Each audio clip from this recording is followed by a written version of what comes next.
Hello, hello, and welcome back. This is episode number 2 of the Wheel of Time. I've got this is going to be an interesting discussion because I've got a new tool that I built yesterday that I really like, and I've got my full boring transcript that I want to go over. I think I'm just going to leave the show map up today. That way we have a visual instead of just you watching me read off the screen. And what I wanted to talk about is how I want to attack these episodes going forward. And I'll explain why at the end of the episode. Because going through it and trying to understand what the show is trying to do, it's become clear that not a, it's not going to be the book. And I don't think it ever was. But I want to kind of go into what I think about it after I get done. So let me find my show transcript and show you this tool that I've got. So here I've got probably one more thing. Let me at least put one chat on the side so I can see. And I can't see chat on that one. Great. Let's try this one.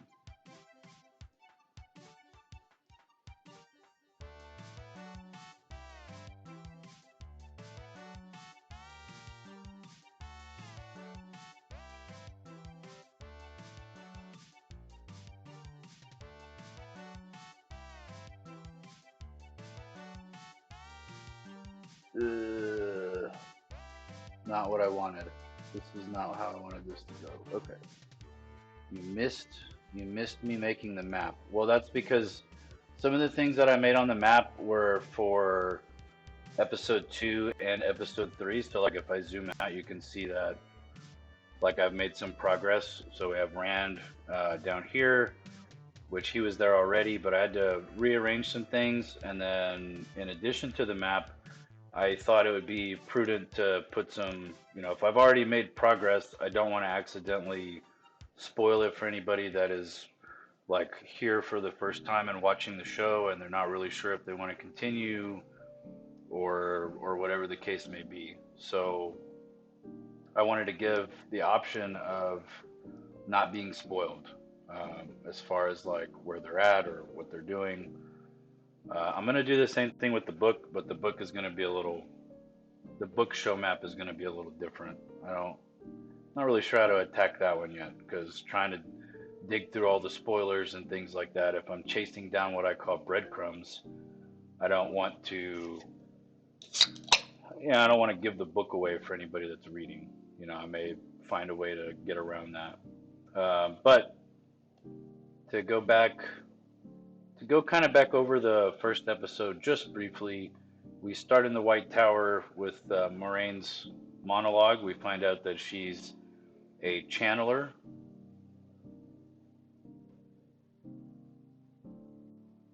That's to everyone. Okay. Okay, yeah, I can do that. So we start with Moraine in the White Tower. We find out that Moraine has magic, and that magic is visible sometimes and appears to require hand motions for dramatic effect. And then we see them discussing them being Moraine and Lan, discussing they need to find the dragon who is reborn. So the dragon lived once upon a time and broke the world and is now alive again. And so we're going to follow the way the show told the story.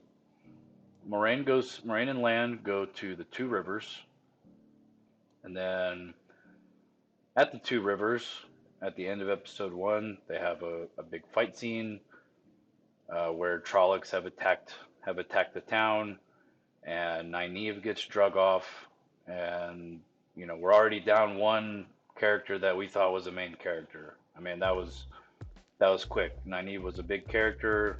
Moraine took screen time to speak with her, and now she's gone. She did the big ceremony with Egwene, and now she's gone. So we've got a couple challenges to face in the next episode. So what I want to do is go through the transcript and this visual map, and I'll reveal these as I go. I kind of remember where they all are, and so let's go ahead and start with a scene that I don't have on here. Is the intro, and we're talking about the intro to episode 2 is our interaction, our first look at the White Cloaks. Now, just for the record, being a fan of the books, I love what they've done with the visuals for the White Cloaks. Do they have conical hats on? No. Do they march in formation? No. Do they look awesome? Yes. Yes, they do. They've got the all white clothes. They're all mounted. I think there's lots of infantry normally, but they're opulent, they're decadent, they're fancy, they're cocky, they're arrogant, they're everything that everyone loves to hate about White Cloaks. And I feel that if you're watching the show, this is a pretty good representation. My only thing that I noticed is that, or that I would have requested them to add, was how they captured that Aes Sedai. Because we learn later on in the episode that the Aes Sedai can use the one power in the last defense of their life. So how did they capture her? They, I'd like to know I'd like to know what the reasoning on how they did that. Did they lose a lot of men trying to get her? Did they trick her? There's at least one solid way I could think of to do it, but not wearing the white cloak outfit. Any Aes Sedai worth their salt would be on guard. So just kind of curious. Valdo's very arrogant and makes it. He's got the ring, so he's obviously captured some in the show. But I mean, white cloaks in the book are kind of a joke, and they're not taken too seriously. They're just kind of bullies. So I like this approach. I like making them scary. It adds the tension. And overall, I rated that scene a 6 out of 10. And I'm still working on how I want to rate these. It's really just kind of how I feel about it. But 6 out of 10, White Cloaks. It's a good scene. Okay, and so we stop here and we go on to the next scene. This scene is, let me peek, should be Tarn Ferry. Yes. Okay, so we get to Tarn Ferry, and this is an interesting interaction because they approached it different to the book. I'm not At this point. I'm not complaining about it. I get all that out off screen because I can be mad at it all I want. But this is the show that we got, and I want it to succeed. And I'm gonna point out the differences, but I'm not gonna dump on them. So here we have a scene where the crew goes to Tarn Ferry, and um, we're trying to cross the river. At Tarn Ferry, there's a river, and they need to get across it. And so they talk to a Master Hightower. And probably there's two things that I would probably change about this beginning of this scene is, so the conversation between Moraine and Master Hightower is is we need to cross the Terran immediately. And then Master Hightower says, "Of course, mistress, of course. My son will be here soon, and then we can." So he's making an excuse to wait. And Lan is handing him money and says, "Twice that when we're safely on the other side." And then Moraine butts in and says, "Have I not made myself clear?" And it goes on. Master Tower says, "You're not the type of woman that hears no often." And then she says, "I am not." Now, my only change that I would have made about that particular interaction is I wouldn't have had her say anything when he said that.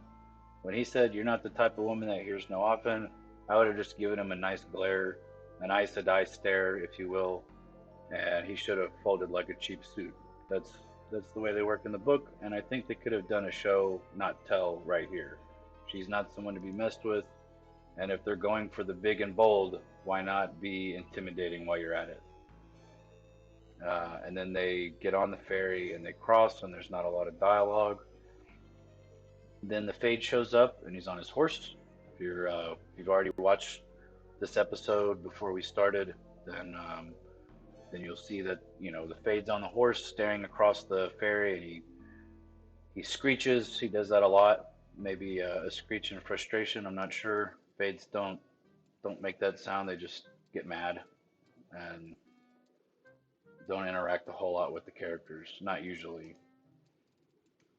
They say, Master Hightower says, "What are they?" And she says, "Servants of the Dark, the Riders of Fade." That that's not in the books. It's just not. I don't know why they put it in there. I guess to try to categorize them. That's probably a good move. Show watchers are like, okay, so any servants of the dark can be riders of fade, or that's just what they call them. Maybe they'll reuse it later on in the show. Okay, so we get across the ferry, and this is interesting. I can't tell you how relieved I am. I need to turn my music down a little bit. Give me just a second. It's a little too loud for me. So in this scene, we have the ferry that's on the side with the crew, and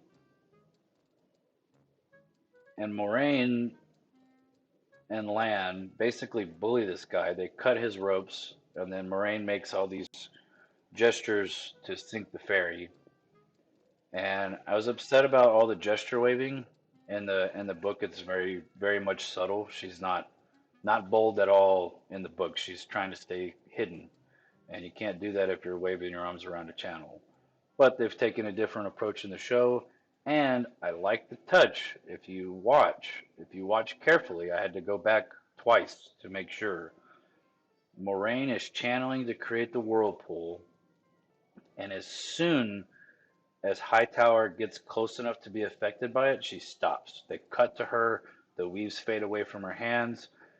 She did not actually use the whirlpool as a weapon, which I thought was a good touch. If you're gonna make rules for the show, then they need to be followed, and it was good. I enjoyed that. That scene right there was uh, was probably a 7 out of 10.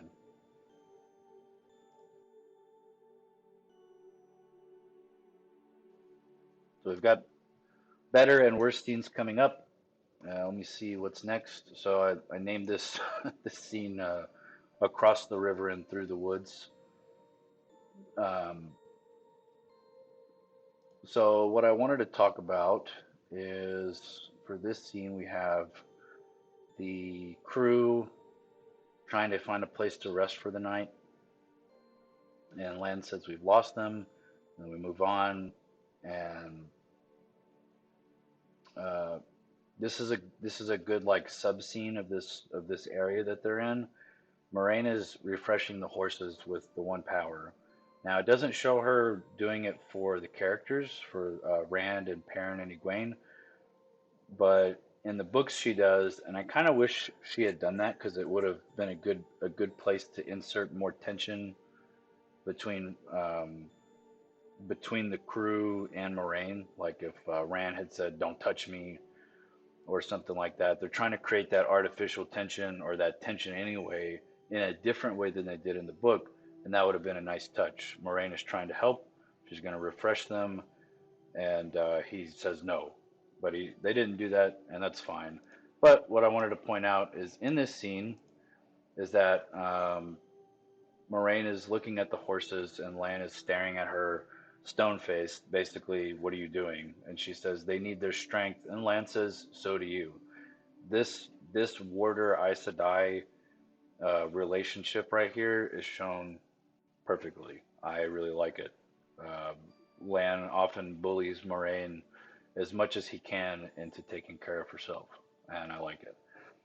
Mm, Next we go. Next we go to a conversation between what I call the kids. Got Matt, Egwene, Perrin, and Rand. And they go back and forth, and Moraine and Lan aren't there, so they're trying to, you saw Moraine, what Moraine did to the ferryman.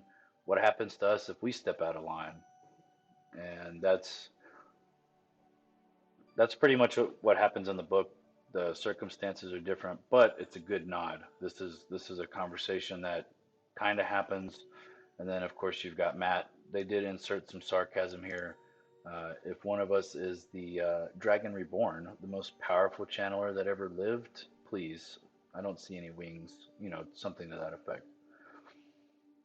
Um, it's kind of what I call an info dump, where they're talking, but they're talking about something that all four of them already know, or they're introducing information that maybe the watcher has not thought of but should know, and trying to remind them of it. And I don't think that's necessary. I think the show can tell the story for itself, and more importantly, for rewatch, if you're going to rewatch it, this is not a scene that you're going to want to watch again. You already know all this information. So in general, I don't like info dumps, and this is one of them. I rated this whole sequence 6 out of 10. They got extra points for the Warder and Aes Sedai relationship. Next up, I have a scene that I call flashing lights. And if you've seen the scene, I just want you to know that this is one of my highest rated scenes that I've seen so far. So this scene where Moraine and Egwene are talking, and then she takes a break and shows Egwene how to channel the one power briefly. She's got the stone in her hand, makes it flash twice, and then the third one is like barely a flash. That's I couldn't have dreamed that scene better, like visually. That was perfect. I really enjoyed it. Uh, however, um, right right before that, right before that scene where they're flashing the lights, Egwene confronts Moraine, and here's where I have kind of a I don't know if it's a plot hole, but it could create a complication later on. So they're talking about the three oaths, and ironically, Moraine says exact verbiage. Words are important, and how we use them is important. And Moraine says, one, to speak no word that is not true. And then in the book, it's to speak no word that is not true. So those match. Moraine says, two, to make no weapon with which one person may kill another. In the book, it says to make no weapon for one man to kill another, which I think is an interesting distinction. And then rule three is the one that was changed the most. It says three, never to use the one power as a weapon, except in the last extreme defense of her life, or the life of her warder, or another Aes Sedai. Now, this is a pretty big change, and this is one of the things that when I watched this episode, I was like, I've got to make sure I talk about that. So in the book, it's different. It says never to use the one power as a weapon, except against dark friends or shadow spawn, or in the last extreme of defending your own life, that of your warder, or that of another sister, which sisters are other Aes Sedai in this case. So the exclusion of dark friends or shadow spawn, I think, I think is going to be a problem. There's scenes that unless they cut them completely out of the show, where Aes Sedai completely change the shape of what's happening because of the other people being dark friends or shadow spawn.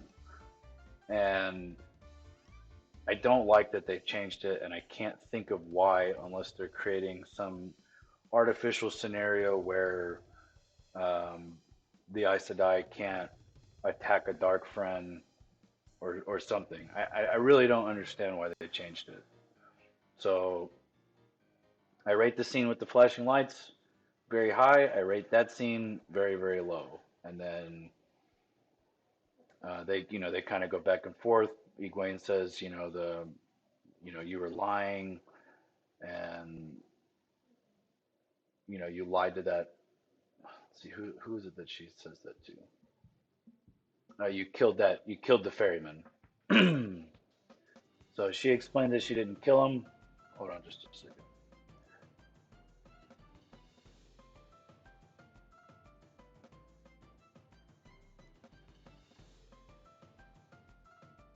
So they explained some of that. I really don't want to spend too much time on this. This is kind of, almost another info dub, and for the most part, it's well done,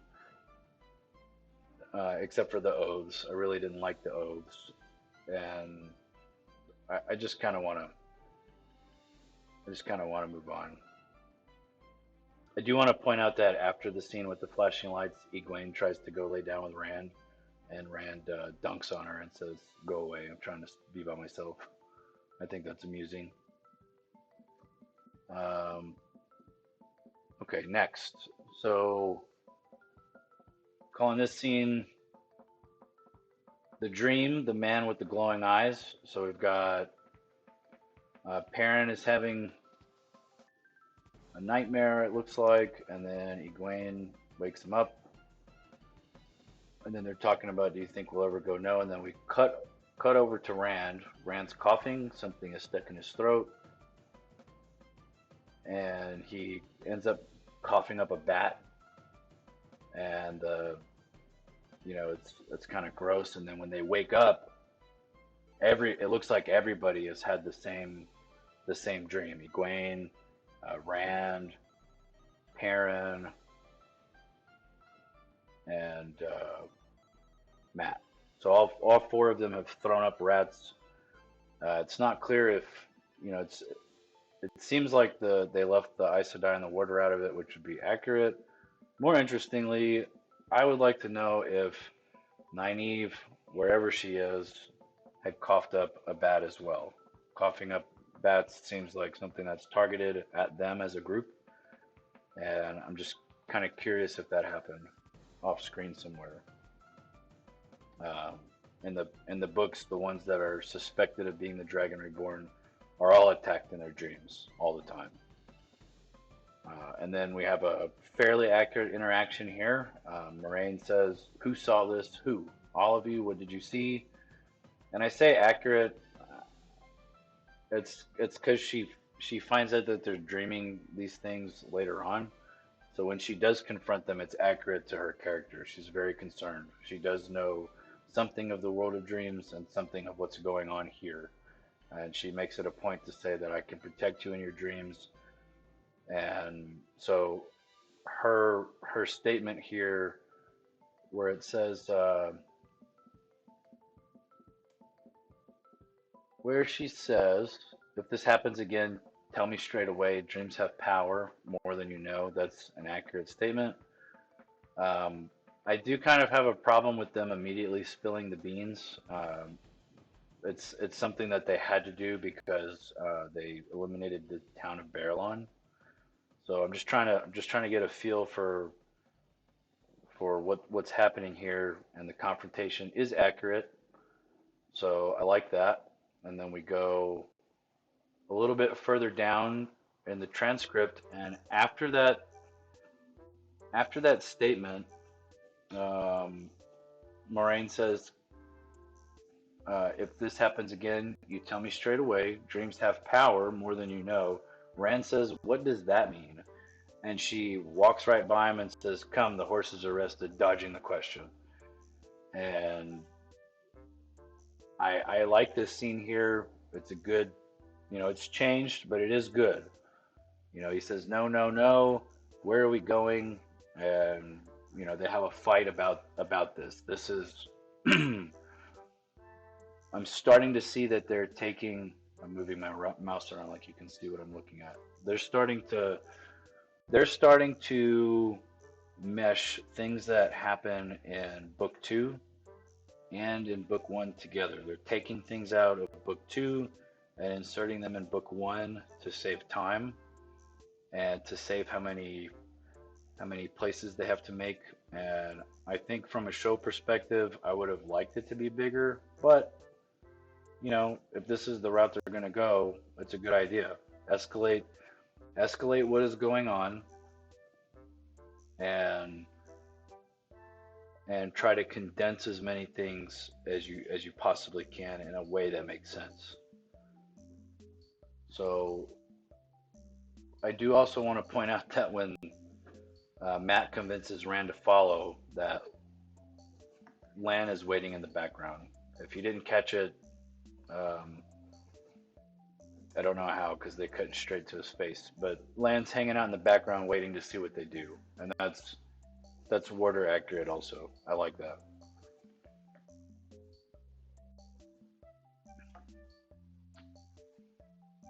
Okay, so we're more or less halfway through, and halfway through the episode, and now we've got we've got the White Cloaks. The White Cloaks are in the area. We saw them at the beginning of the episode, and my suspicion is they're somewhere outside of Barrelon, and the White Cloaks have two named characters at this point, although I can't remember Bornhold's first name. I believe it to be Jeffrem. I don't think it's Dane. Dane is younger and is Jeffrem's son. So we've got the White Cloaks, and the whole crew is there minus Nynaeve. Nynaeve is dead for all we know. We got Aemon, Valda, and Bornhold, and this scene is interesting. And what I what I wrote about it is this is actually what I wrote. So not book accurate, as this scene never happens. When Moraine and company meet Bornhold, it's in a town called Barrelon. The scene plays out differently as well. However, given the characters that interact in the scene, I feel the scene was accurate if it had actually happened. Like, if Bornhold, if Valda, if Lan and Moraine ever met the way they do in this scene, this is more or less how it would play out. Um, the White Cloaks know that the Aes Sedai are very dangerous. The White Cloaks can recognize a warder, and they they can recognize Aes Sedai. Valda is making this big show of like looking for a ring. They don't really need to do that. Aes Sedai are supposed to have a very ageless face. You can't ever tell if they're young or old, or like a 13 or 30, that kind of thing. I'm sure you've seen people like that. But they don't really make a big deal about that in the show, and all these characters are done well. Like Lan is casted well. Rose, Moraine is casted well. The person who plays Bornhold and Valder are casted excellent, I think. And if the book characters ever interacted in a scene like this is how it would play out. I'm fairly certain. I actually rate this scene 8 out of 10, even though it's not even in the book. So trying to be trying to be fair to the show and try to understand and grade on a curve, so to speak.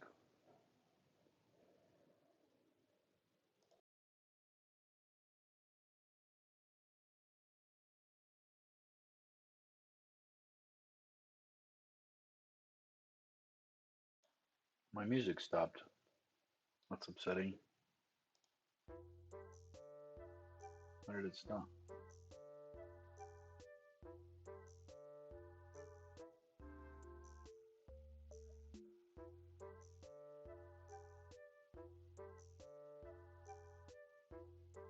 Here you go, Salty.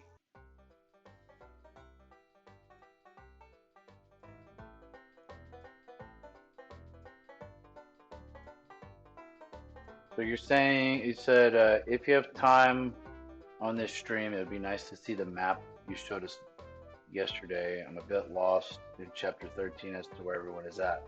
Oh, yeah, I'll get to that. I'll get to that as soon as I'm done. We're about halfway through, so it's really not going to be as long as I thought. we'll see how long my kind of concerns last. Because once I get to the end of this, I'm going to talk a little bit about where I think the show is going.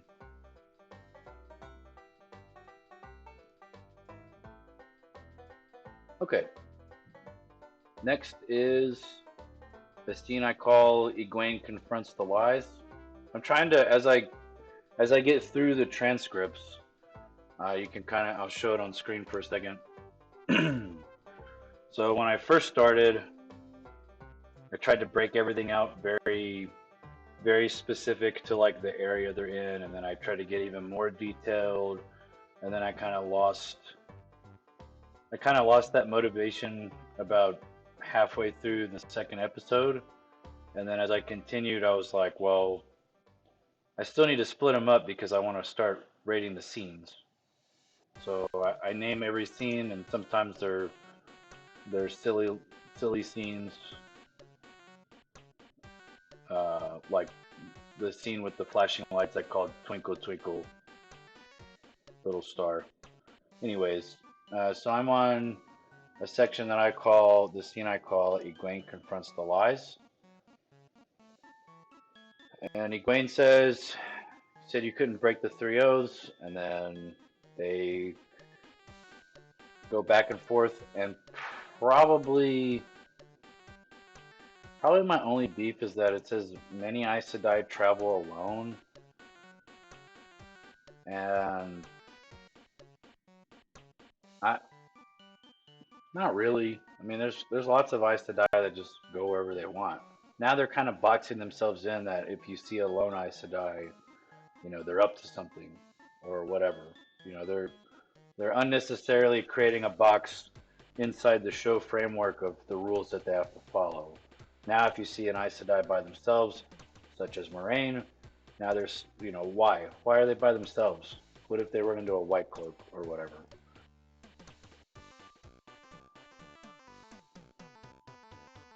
Also,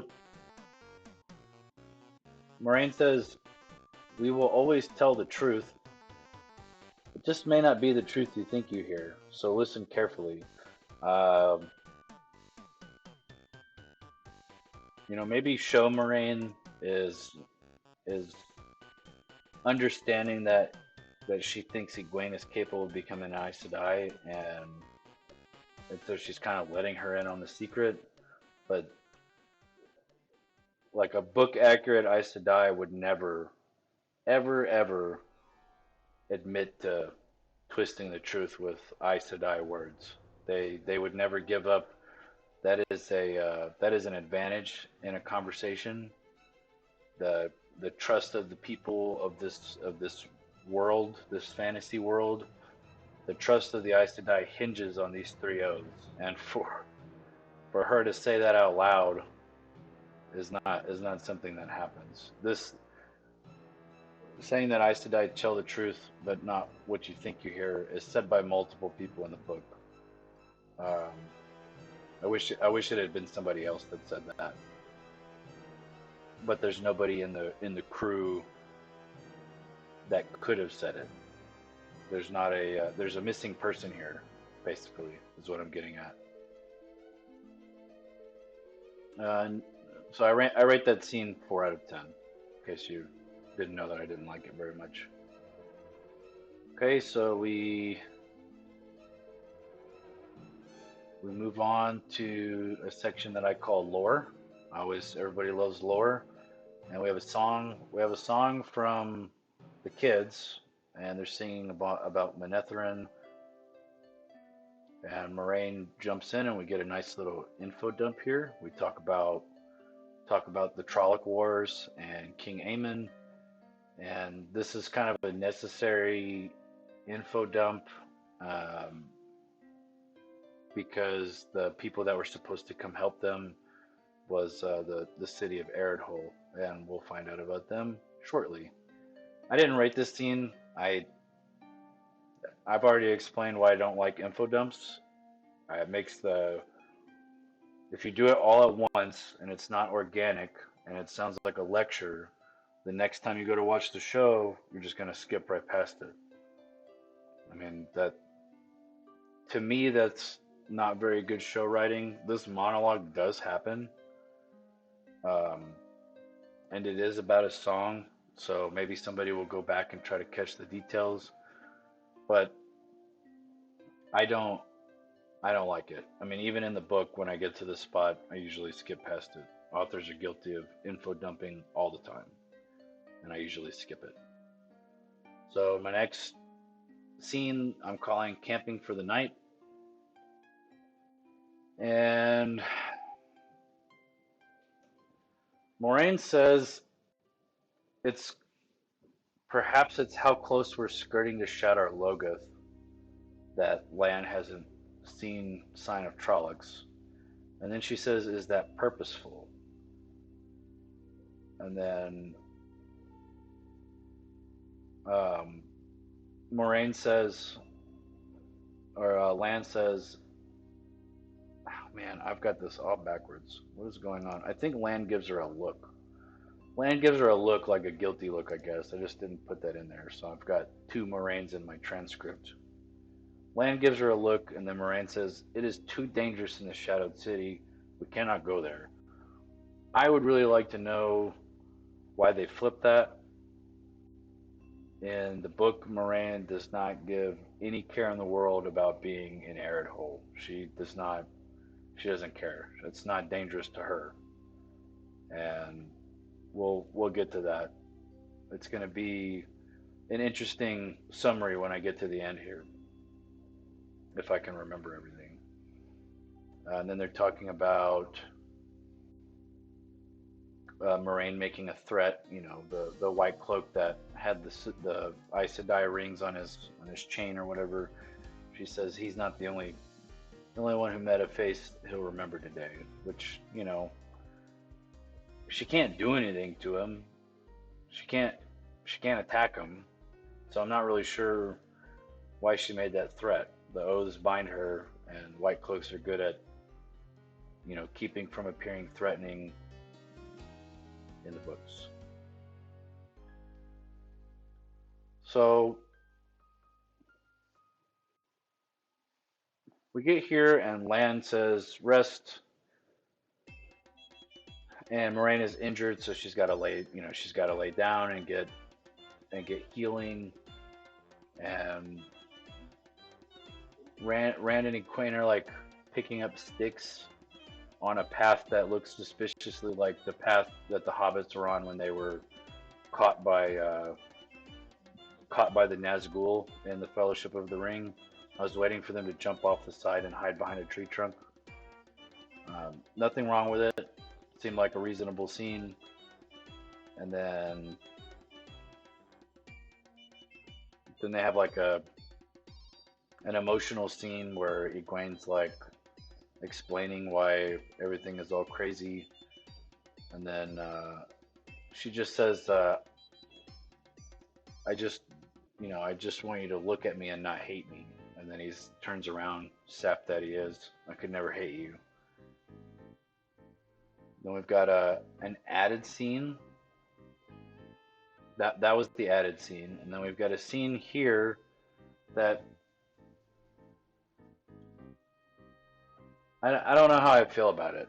I This scene with Perrin. So Perrin is standing by the water, and then he hears wolves in the distance, and he's got his wound on his leg, um, still showing, and he never asked Moraine to heal it, which is an interesting point that I didn't really think about, but he didn't ask her to heal it, so he's kind of distrustful of Moraine, perhaps. And then the wolves show up, and they like kind of stare him down, and then one of them walks forward and licks his leg, and then they stare off in the distance like they see something, and then they leave. And I think it's okay.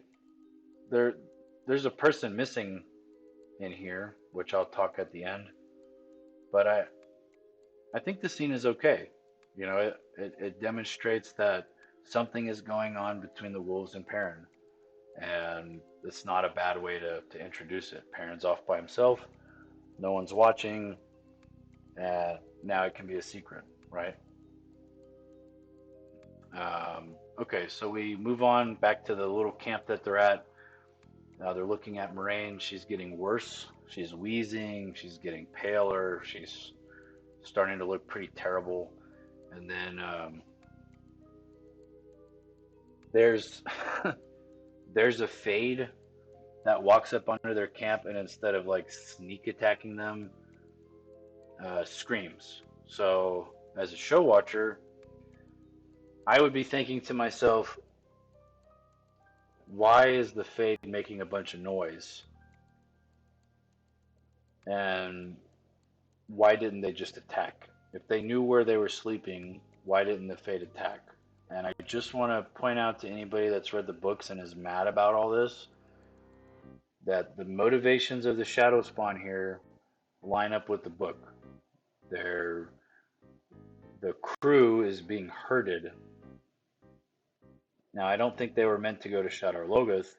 I think the goal of the shadow spawn was to kind of herd the crew into a town where they could surround him, where they could get a hold of more Trollocs and more Fades and surround him and capture them. But this was probably the best way they could do that, is have the Fade scream and let everyone know that they're there, and then they, anyways, they run off. Um, they mount their horses and they leave.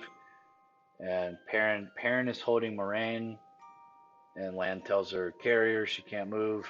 And then he says, where? And then he says, east to the fallen city of Shadar Logoth, or Shadar Logoth, however they pronounce it in the show. I do want to point out here that in this scene, we've got horses running at a full gallop through the woods. And it's showing that Trollocs are running fast enough that there's not just an immediate gap here. And I just want that to be something that everyone keeps in the back of their mind. I can't talk about it yet for spoiler reasons, but Trollocs can run as fast as a horse for quite a while. And that's book accurate, and it's important in the next episode. So they get to Shadar Logoth, and let's see here. Oh, they stop in front of the town, and the horses don't want to go anywhere near the place. They're reluctant to go in.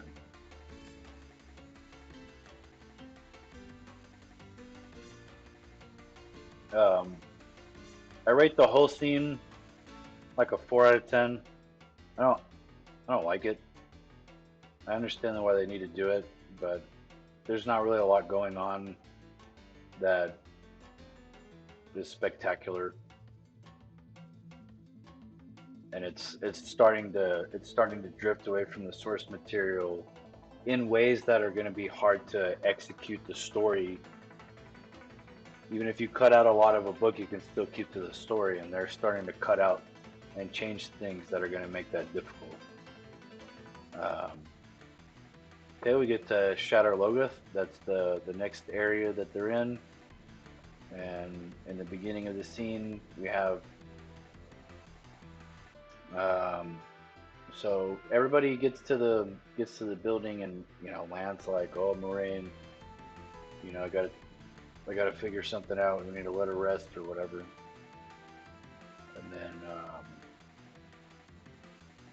they have some lore here. They say Shadar Logoth means shadows waiting, and then Lan gets into an info dump about Arid Hole, and they leave out a lot. It doesn't really matter. In the book they talk about Mordith, and he's not mentioned here at all, and we see why in just a second. I do like that they mentioned it and gave us a little bit of background, but they did leave out Mordith, and I rate this scene an 8 out of 10. Scene 2, I have Rand and Egwene hold hands. Gross. I don't want to see that. It's a family show. And then we have a scene, a touching scene, where Matt gives Perrin his dagger. I just want to point out that up to this point, Rand is the only one that I've seen with actual weapons. He's the only one that has a bow. He's the only one that has a sword. And I want to know where Perrin's axe is, and I want to know why Matt's not carrying the bow. And I think Egwene has a staff or something like that. Um, but they all have weapons in the book, and I don't know why don't they have weapons? They're going out on this. They're trying to escape. You're telling me nobody in the town had a weapon? Like, why not give Perrin his axe? Why not make Matt carry the bow? It's not all on Rand to protect everyone. Or is it? So, anyways, Matt gives Perrin the knife and tells him this touching story about Layla. And then Perrin comforts him in return. The girls are going to be fine, and they're going to look after each other basically. This next scene is with Matt. And before I get into Matt's dagger scene, I want to point out that whenever some stuff is about to happen, and I don't think I'm crazy. I think it happens even in episode 1. But anytime there's some creepy stuff going on, there's like a whistling. It's whistling to a tune, and I can't place it. And I want to say that it's Pot on Fame. I want to say that when Pot on Fame enters the Two Rivers, he's whistling a tune, and they're reusing that audio for creepy value, and I appreciate that. That is a great touch. That is a great touch because I mean, there's reasons for it in this scene, but I like it. I I also want to point out. Give me just a second. So I also want to point out that um, even though they don't mention Mortis, even though they don't have the interaction with Mortis, they still, I think they accomplished what they were supposed to. That something is in Shadow Logoth because they right before Matt gets his dagger, there's the whistling, and then there's a shadow of a man like going around the corner, and Matt sees that, and that's what leads him to the dagger. So is it perfect? No. Uh, is it a great attempt? I think so. It's accomplishing the objective, which is to get Matt to his dagger. Now, I don't know if you can hear the music, but I'm gonna mute it for just a second because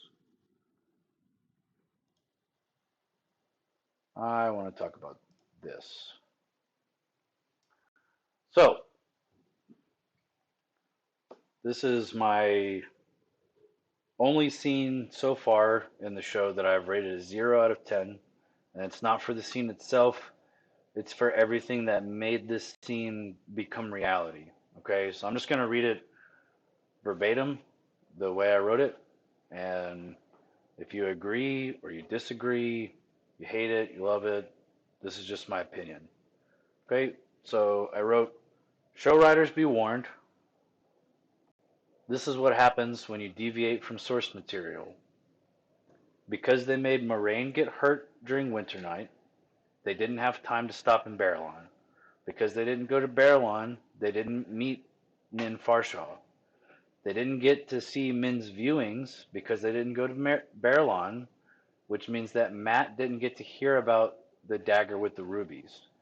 Because of that, they had to butcher Matt's character to make him out to be a greedy person who happens to love his sisters. And that was just to justify this one scene. He he has no other reason in the show to be there. He has no reason to pick up that dagger because Min's viewings didn't push him in that direction, and his own, you know, silly personality drove him to explore the place. The the Moraine's wound in episode 1, is causing all kinds of problems. It's causing all kinds of problems. And I didn't really think about it when I watched the first episode, but it's kind of coming to a head right now, at least until she gets healed. So I don't like it, and that's why I rated this little spot as a 0 out of 10. Okay. Next scene. I mean, he has the dagger, right? So he has the dagger. That's all that matters, even though we know nothing about it yet. So we go to the next scene, and blackness. The creeping blackness started to spread before Matt grabbed the dagger, which, you know, show writer's choice, I guess. But I feel it would have been a better execution for Matt to pick up the dagger, and then maybe when Matt turned around, they showed the blackness start very small, and then maybe pick up speed as he walked away, like, like it was following him almost, but slowly. Anyways, this whole scene is kind of rushed. There's a lot of stuff going on here, and so this is the panic scene. The horse dies, and they have to run away, and so they get split up by the blackness on the ground. And in the books, it was like a fog, and the fog had these tendrils that I thought would have been a great visual effect. You're already doing Aes Sedai channeling on screen. These little fog-like tentacles would have been a cool visual aid, but they couldn't do that because they didn't bring the Trollocs in. At least I don't think so. I think it was, yeah. I don't see anything on here. There's no Trollocs in the city, and the fog, or it's called Mashadar in the books. It's called Mashadar, the evilness that's in Shadar Logoth. So in the books, you have Trollocs that have been forced into the city by Fades, but Fades don't like being in the city either. And so there's a great line in the books where they're like, "Well, what's pushing the Fades to be in here?" And I thought that would have been a nice touch, but we have blackness on the ground, and it serves the same purpose. It splits up the party into their little groups, and so they have a scene where Egwene and Perrin are on the top of a wall, and they survive an unlikely fall into the water. And I'm no expert, but that looks like it hurts. It looks like it would hurt. And then Matt and Rand escape through a grate, and Matt's starting to show hints of being corrupted by the dagger already. Rand says we can't leave without them, and he says pretty sure we can. And then we go cut back to Egwene and Rand, or Egwene and Perrin. They're looking for Rand and Matt. And then we've got I rate the scene an 8 out of 10 because they go into Hole, they wake up what's there, and then they get split up, which is what happens in the books. Is it perfect? No. But with the way the show is being constructed, it was executed correctly, I think. And then probably my favorite scene so far, I will give show writers this: they're good at drama. And Nynaeve says one line. You see a knife appear at Lan's throat, and she says, "If you don't take me to them right now, I'll slit your throat." And then it like cuts. That's the end of the episode. Um, do I think Nynaeve uh, should have been separated all the way to this point? Not really. I like the written story better. I don't like that again. I don't like that Moraine got hurt. If Nynaeve had left with them immediately, she could have been giving all these herbs and stuff to Moraine at the beginning of, or at the end of episode 2. I don't remember exactly why Moraine is hiding her wound, But if Nynaeve can heal her or attempt to heal her in episode 3, why couldn't she do it before they left the Two Rivers? Or why couldn't she have gone with them in the first place? Or why didn't she meet them at Barrelon like they do in the books? Like this, changing the story to suit like production values, like budget and things like that, I understand to a point, but this is a this is a character inconsistency. Nynaeve has a scene coming up where it's with Moraine. She was gonna heal Moraine regardless, and or do her best with her herbs, and she wasn't able to do that. And now I remember why. While I'm talking out loud, I remember why she couldn't heal Moraine, because Nynaeve got yanked out of the village. Man, excuse me, I need to back up and apologize. Moraine gets hurt. It's actually a good bit of show writing. Moraine gets hurt. Nynaeve gets yanked out of the village, and now they're forced to go on the path that they went on because Moraine doesn't have any way to be healed. And that explains a lot. I still don't like it, but it does explain it, and that's what I was looking for. So overall, now that I've worked through that myself, overall, I rate the entire episode an 8 out of 10. The show writing is okay. The the visuals are excellent. The storyline is taking a different shape, but I like the shape of it so far. Um, I need to. Well, first of all, I need to uncover the rest of this. I meant to do that while I was talking. So here we go. That's the rest of my show map. I still don't. I still didn't do a good job of making the text bigger. But anyways, so we've got Shatter Logoth, and then we've got our party split, Moraine and Lan get Nynaeve at the end. And then I meant to include the tags of who's with who, but we know that Perrin is with Egwene and Mat is with Rand.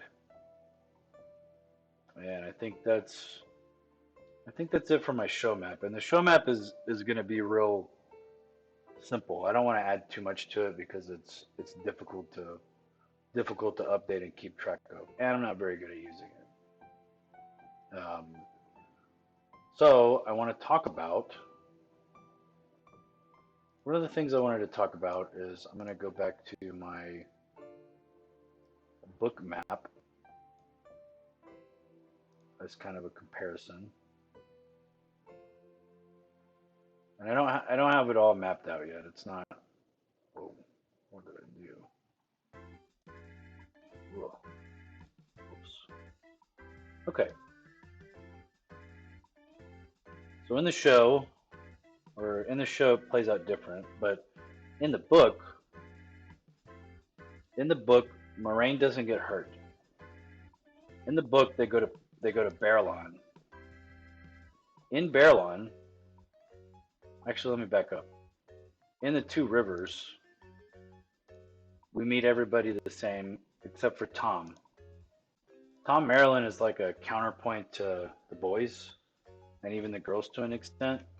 But he's a counterpoint to the boys and to the scariness of an Ice to Die and a Warder kind of herding them around. He's kind of their source of lore, and that's where a lot of the info dump happenings, and it feels natural. It feels good. They go through the same process. They go to Watch Hill first, and then they go to Tarn Ferry. And then when they get to Barrelon, this is one of the things that I kind of wished would have happened. I know they meet Min at some point, but I can't remember where. I think maybe at the White Tower. But Nynaeve catches up to them in Barrelon. Min meets them in Barrelon. The White Cloaks are at Barrelon. They have this big giant, like there's a lot of stuff going on in this town. A lot of stuff. Nynaeve confronts Moraine. Moraine tells her, quit being dumb. Min gives the viewings that she's famous for in the book, and one of the viewings is that Mat sees a scale with a balance scale with an eye on it, and a ruby, a golden dagger with rubies in it, and a red hawk. And like those are the three main ones that she talks about with Matt. And then they go to Shadar Logoth, and the boys run into the evil there, and his name is Mordith. And then Matt gets the dagger, and then they get split up. Now, what I would love to ask the show writers, what I would love to ask them is, did you cut out Barrelon for the sole purpose that you needed to cut Min and Tom from the production?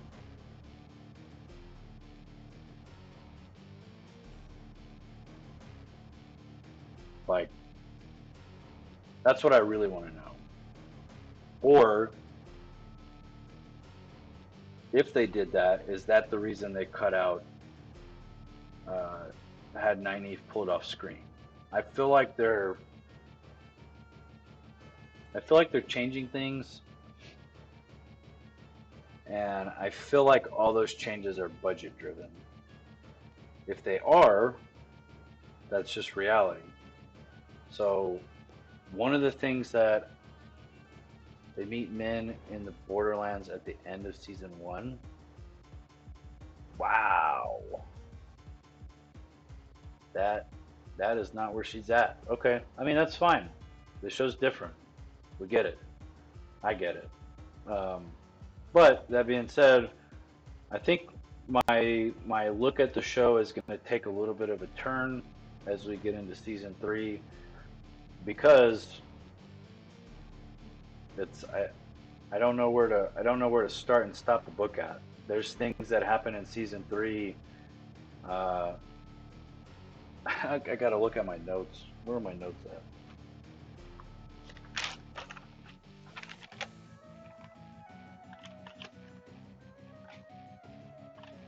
I've already watched three and four. I'm probably gonna end up watching them a couple more times to really get it in my head.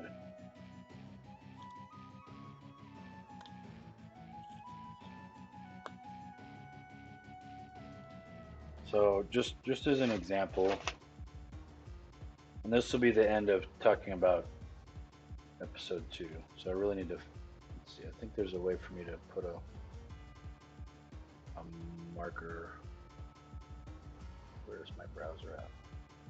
Oh, there it is. Add marker.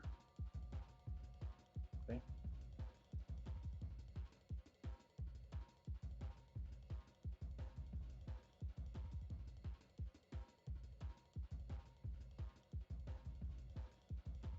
No, I'm not gonna end it soon. I may take a little break.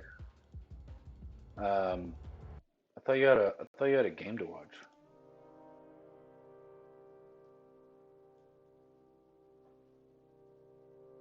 I put on the schedule that I was gonna be in here until for another like 40 minutes. So I may take like a short break, like just put it on, be right back. But anyways, so my challenge with episode three is I look at the first page, and none of that happens in the book. Let me make sure. So we've got this, this, this. Okay, I've got one scene that's in the book, sort of. It's 35 to 10. The game's over. Rip. Sorry about your bad luck. Uh, okay, I've got another scene that's not in there.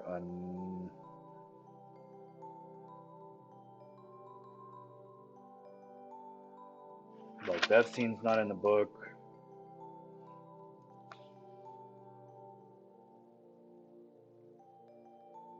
None of that is in the book. None of that is in the book, where it is, but it's not even in the same town.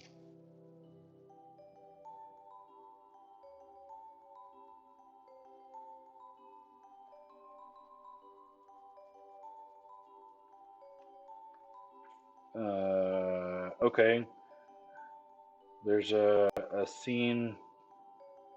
There's like three or four scenes that are from the book, but if I only do those, this. Oh, your team won? Oh, good for them. Good for them. My team won yesterday. Going to the playoffs.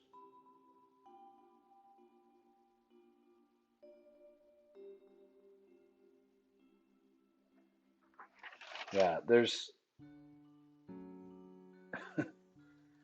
like my challenge for episode 3 is going to be that there's very little source material to compare it to.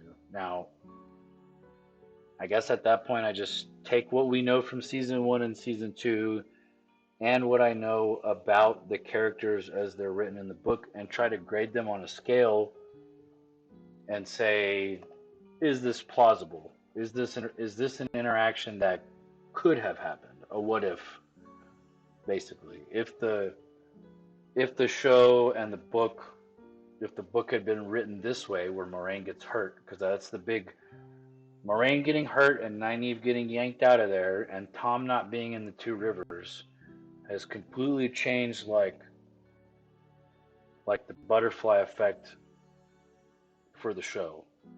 And so now that we're already on that course, we can't change it. So my approach to episode 3 is probably going to be more grading the characters and how they act and how they probably should act, or things about the magic system that don't really make sense. I'm really hoping that in one of these episodes coming up, I've only made it through 4 taking notes, but I do remember that the end of season 1 is okay. I remember the end is okay, so now I want to try to connect the dots from this episode 2 that is more or less accurate and get to episode 8 and see how to connect those lines together and try to make it make sense and see what's still missing. See what's still missing, see what could have been done better. And I have a feeling these upcoming episodes will not be an hour long. So I'll be right back. I'm going to leave the music on. I don't know why. One of the things I'm looking at right now is I don't know why you guys can't see.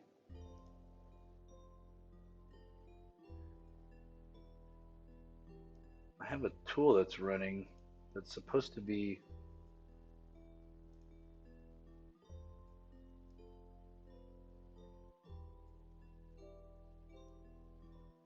Can you guys see your stream avatars? There's supposed to be like a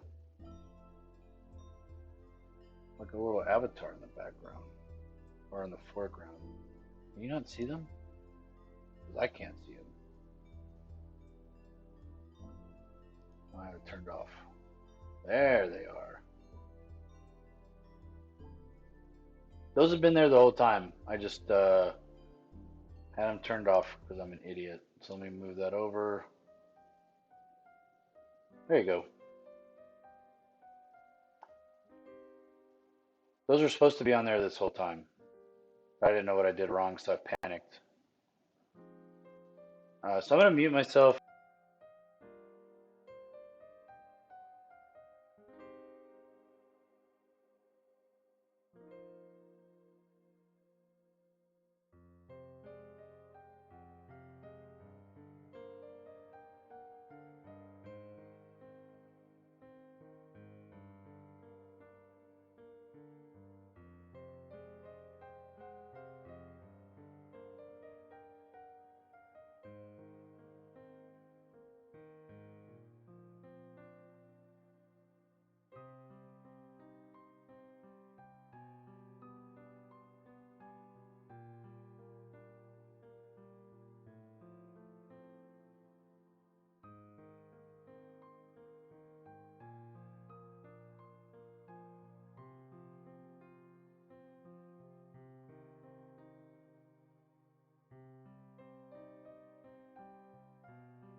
walking through that whole thing.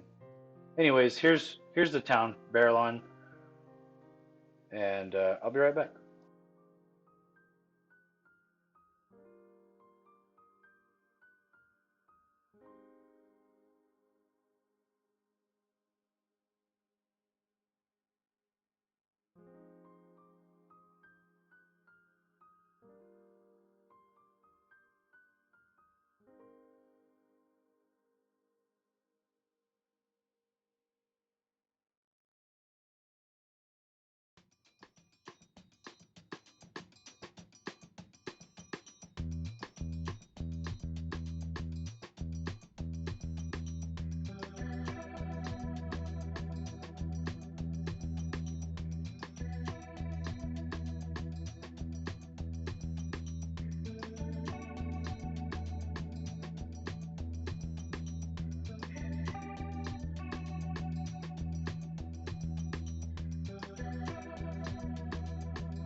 Okay, I'm back.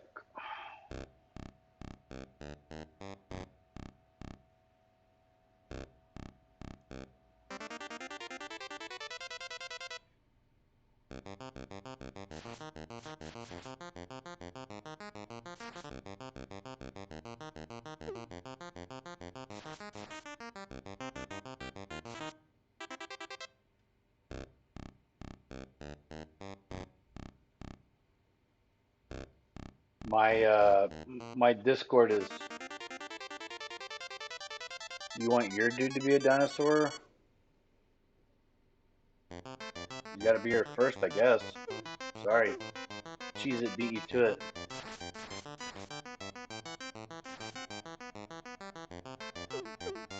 The Discord is taking a while to connect.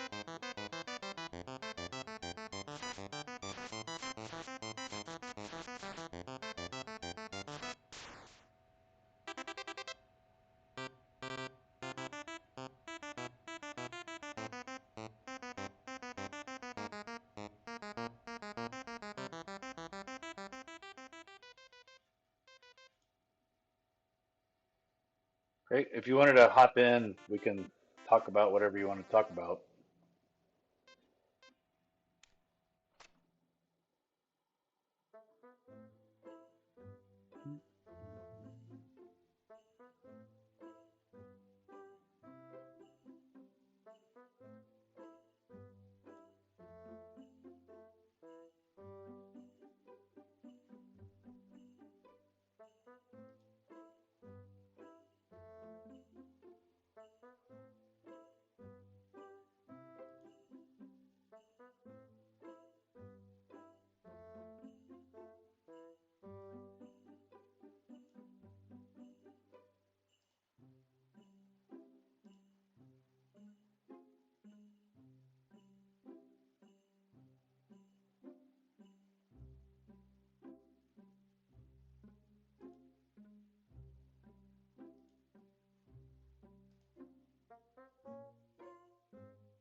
5 minutes.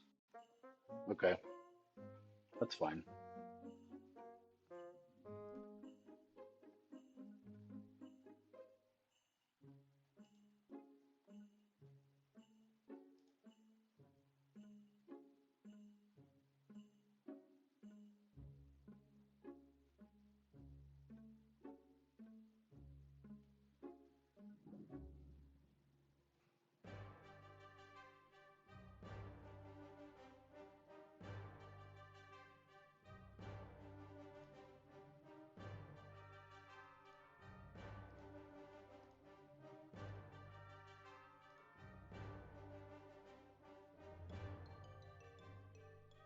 Twitch emotes are so fun. They're so funny.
Jeez, is this what you were? If you're still in here, is this what you were talking about? The big map of the entire the entire series.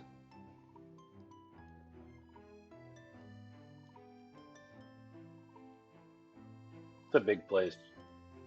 The amount of distance they travel is frankly incredible, and they condense a lot of that out of the show.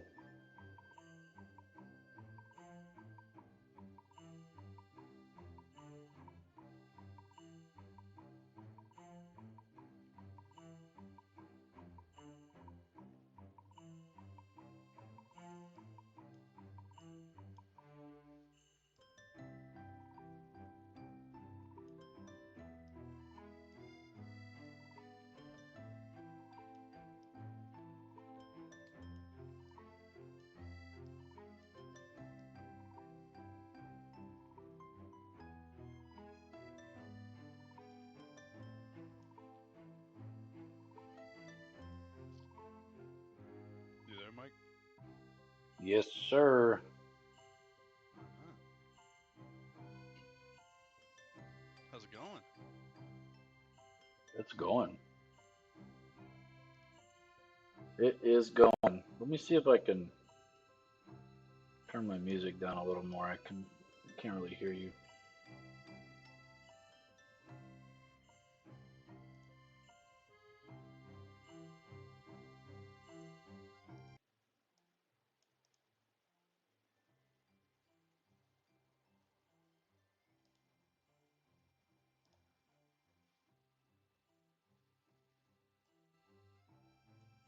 All right. Can you say something? Yeah. How's it going? That's perfect. The music should still be on, but kind of in the background. Yeah, luckily for me, I don't hear that. I just got you. Perfect. So, did you have something on your mind, or No, I figured I'd just hop in, chat with you for a minute. okay? Maybe just be a wall for you to bounce some ideas off of. My main thing is what to do about the episodes going forward, because I I watched episode 3 and 4 yesterday, and Okay. there's so little that's in the book.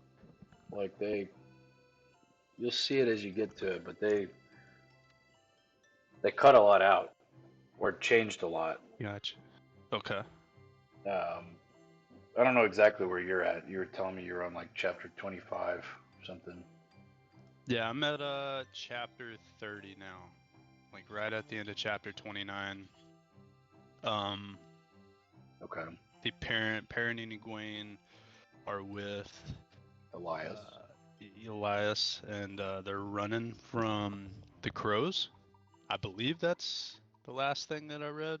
Yeah, the the ravens or crows or whatever flying bird Yeah. suits you. Like they Hmm. kill a wolf in the book, or Yeah, yeah. a fox or something. They kill Or one. it was a fox. It was a Yeah, fox. Yeah. it's But pretty yeah, they didn't awesome. smell that or whatever. And he's talking about how wolves don't look up into the trees. Right, Now right. that was the last spot, and then I think there might have been a chapter where they were touching on where Egwene and Lana and Moraine are. But I could be confused on those. But that's kind of right around the area that I'm at. Um, Okay, which feels like it started to deviate compared to where they were in the show. So, which I figured whenever everybody started breaking up, it's kind of hard to have Matt and Rand around. on a boat without Tom. You know.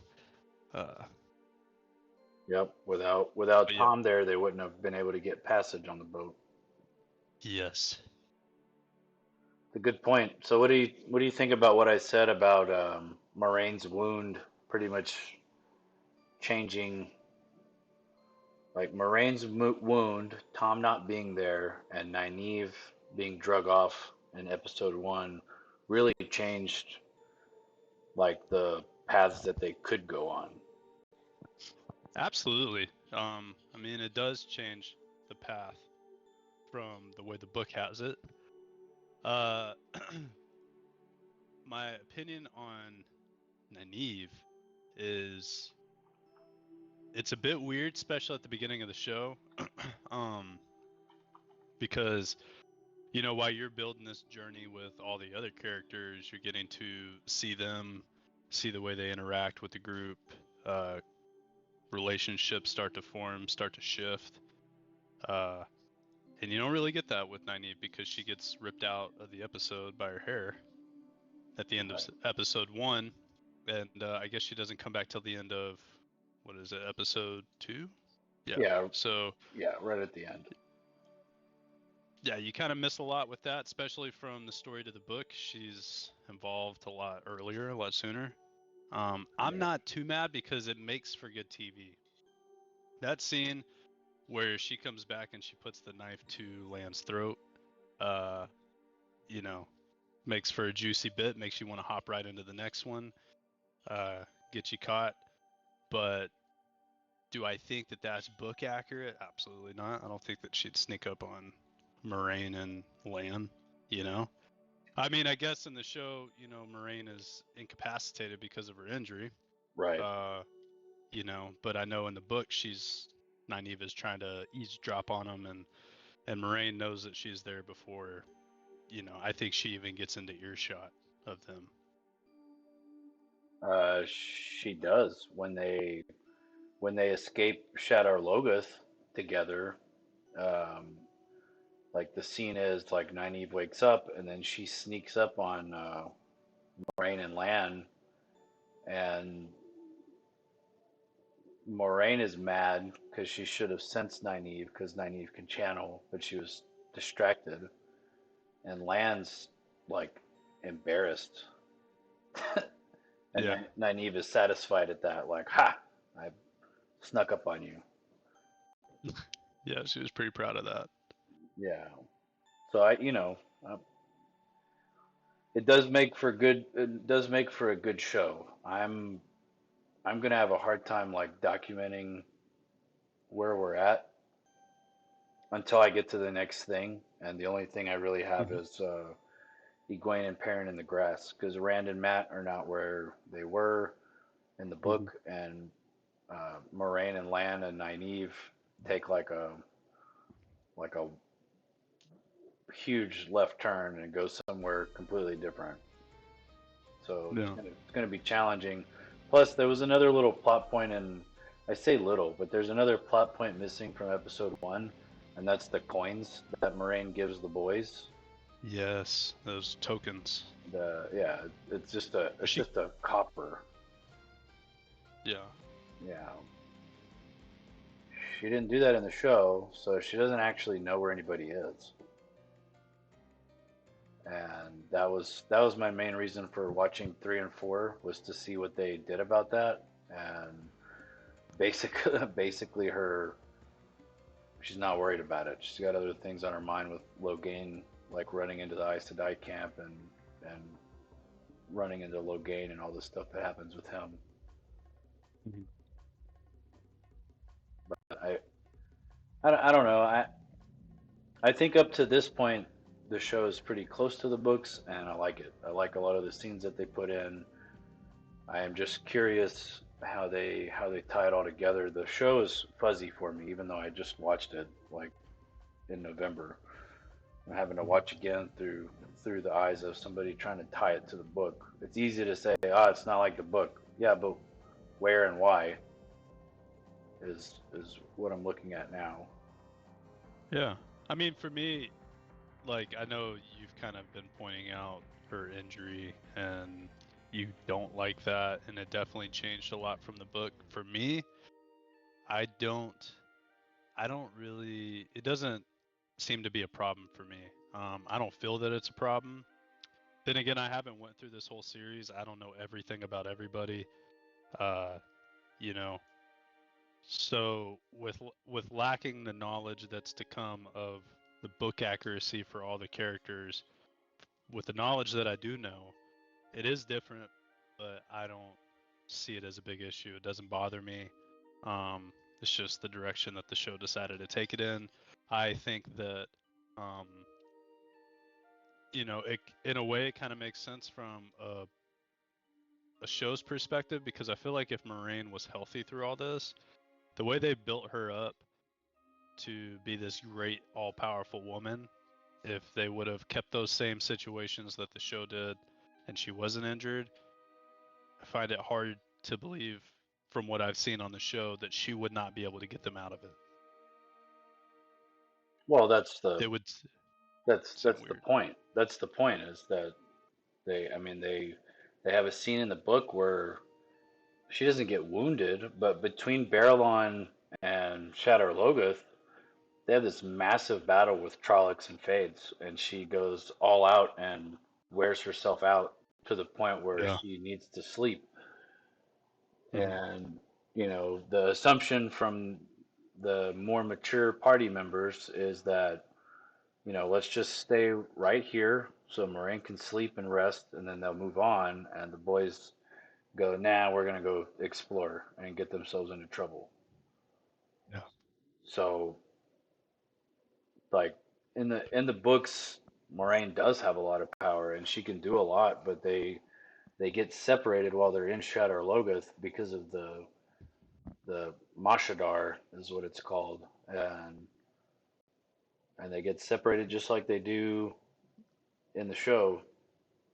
Is that the name of the fog that you're talking about? Yeah, yeah.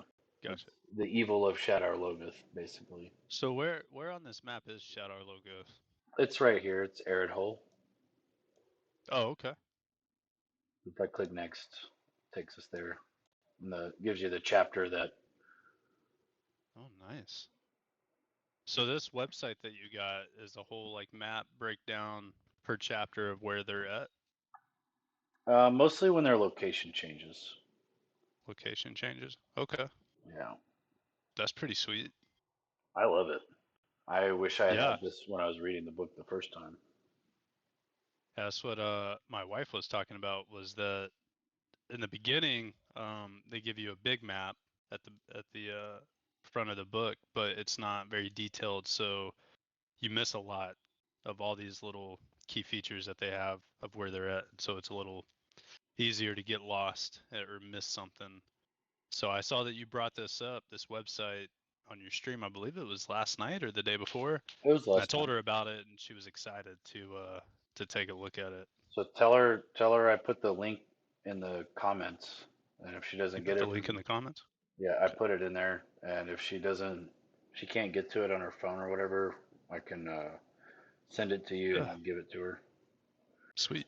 And I mean, take a look at this. I don't know what the delay is, but here on the here on the side panel in the little settings Hmm. gear, you can um, you can scroll down and change what book, like the book filters.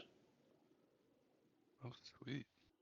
You can change the book filters, and you can change like if you want the river names, if you want steadings, if you want the next event in the timeline to show, to Hmm. avoid spoiling yourself. Here's it shows Mashadar, and I think it's a good it's a not a good it's a great tool. I think it's awesome. Didn't you say that season two cut out pretty much the entire book of the hunt for the horn? Season 2 did. Season two did, yeah. So the season two was basically a bit of book two and mainly book three. Uh, I'd have to watch it again. I'd have to Gotcha. watch it. So at the end of season 2, they have that big conflict with Yeah. Shamael or whatever, and that is what happened in book 2. But all the stuff in between the start of book 2 and the end of it, like almost none of it's there. Hmm. I feel like the show writers, because of like budgetary reasons, had to try to move a lot of the events to the White Tower. Like basically, if they Hmm. could move some character interaction to the White Tower, then that's where they put it. Gotcha. A lot of stuff happens in the White Tower in the show that does not happen in the book, Okay. if that makes And sense. the Tower of Genai, is that what it's called? The Tower of Genji. Genji? Yeah. So where is the White Tower on this map? You have Just to. trying to get my bearings. My internet's pretty shoddy, so Got you. let me zoom out a Got you. little bit. And so where the red dot is where Shadar Logoth is, or Arid Hole, and you have to like go all the way east to where you see the big peak with the white caps on it, and right Mm-hmm. next to there is Tarvalon. Tarvalon's on an island with a river that wraps around it. And if you go back and read the prologue, if you go back to the end of the, let me see if I can find it real quick. If you go back to the end of the prologue,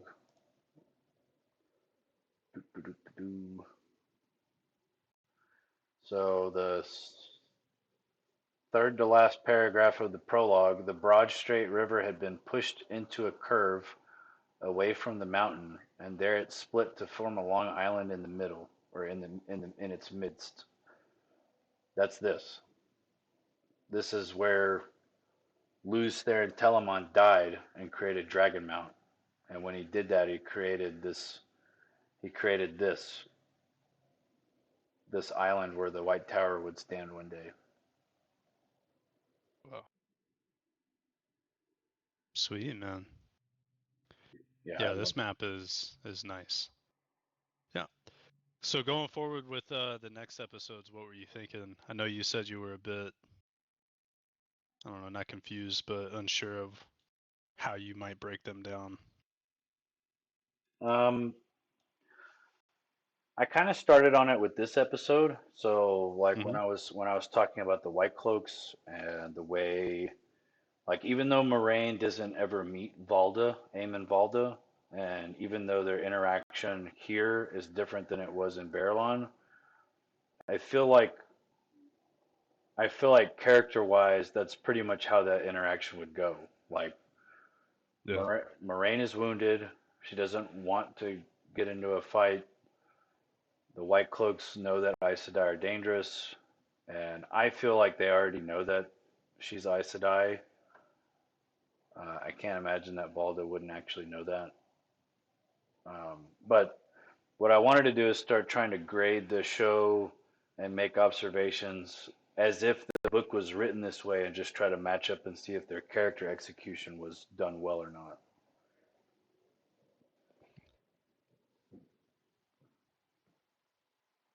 Like, Yeah. I mean, like, that sounds. is Moraine acting like Moraine? Is Nynaeve acting like Nynaeve? Mhm.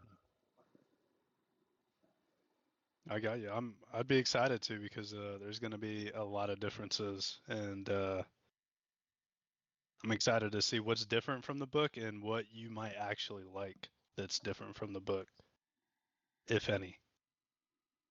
Mm, I mean, I like some of the stuff that's going on in the book. That same White Cloak scenario, I enjoyed. I That's not the way it happened in the book, but I still liked it. Like Yeah. some of the scenes, like if they can get the group of characters right, like the White Cloaks, or if they can get an individual character's like persona down, that means I can kind of gloss over. Like I know the story is not the same. I'm aware of that, but if they do that and butcher the character, now you're talking about is it even the same kind of story, or are they changing? Like how far does it have to be changed before it's not the same story? Yeah. I mean, technically, it's not the same story.